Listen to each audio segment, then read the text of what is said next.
বৃষ্টি হচ্ছে, তারপরেও আকাশে প্রচুর মেঘ।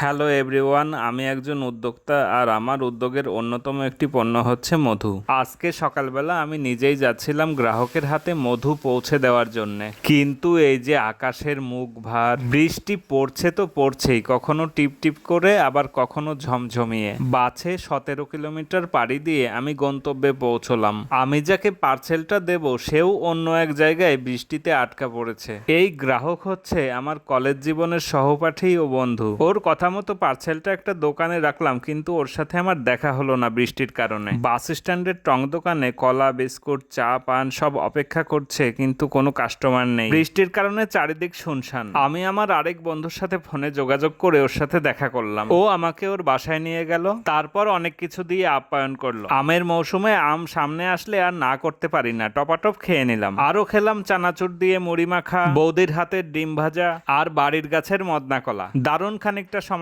কাটলো। এরপর বন্ধুর কাছ থেকে বিদায় নিয়ে রাস্তায় বের হলাম। আবার ভাবলাম গড়াই নদীর উপরে যে নতুন রেল সেতু হচ্ছে সেটা দেখতে যাব, কিন্তু এর মধ্যে আবার নামলো বৃষ্টি আর আমি দৌড়ে একটা চায়ের দোকানে আশ্রয় নিলাম। বৃষ্টির কারণে এভাবে বসে থাকলে আসলে কিছুই করার থাকে না। আগের দিনে মানুষ গল্পগুজব করতো, আর এখন আমরা বাধ্য হয়ে মোবাইল স্ক্রল করি অলসভাবে। তারপরেও জীবিকার তাগিদে এই বৃষ্টির মধ্যেই অনেকে ছুটে চলেছেন। আসলে আগেকার দিনের চেয়ে এখনকার মানুষ অনেক বেশি ব্যস্ত। বৃষ্টি কমলে আমি বের হলাম রেল সেতুর দিকে।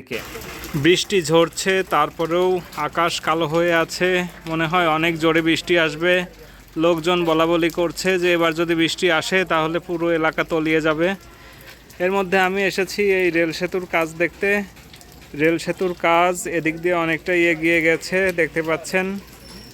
বাজারের মধ্য দিয়ে লাইনটা গিয়েছে, এই যে অনেকগুলো পিলার উঠে আছে। পথে কাদা হয়ে গেছে, তাই আর এগোতে পারলাম না। এই সেতু সম্পন্ন হলে মাগুরা জেলা রেল নেটওয়ার্কের সাথে যুক্ত হয়ে যাবে। এটা আসলে মাগুরাবাসীর অনেক অনেক দিনের স্বপ্ন ছিল। বৃষ্টির ফাঁকে আমি ফেরার পথ ধরলাম, এর মধ্যে উঠে পড়েছি বাসে। বাস যখন গড়াই সেতুর উপরে উঠলো, খুব সুন্দর করে ভিডিও করলাম। পরে খুঁজে দেখি যে সেই ভিডিওটা নাই, আসলে ভিডিও অপশন অনই করি নাই ভুলে। কেমনটা লাগে? যাই হোক, ভাবিয়া করিও কাজ, করিয়া ভাবিও না, এটাই মনকে বুঝালাম। ভালোবেসে ভিডিওটি শেষ পর্যন্ত দেখার জন্য অনেক ধন্যবাদ। আবার দেখা হবে।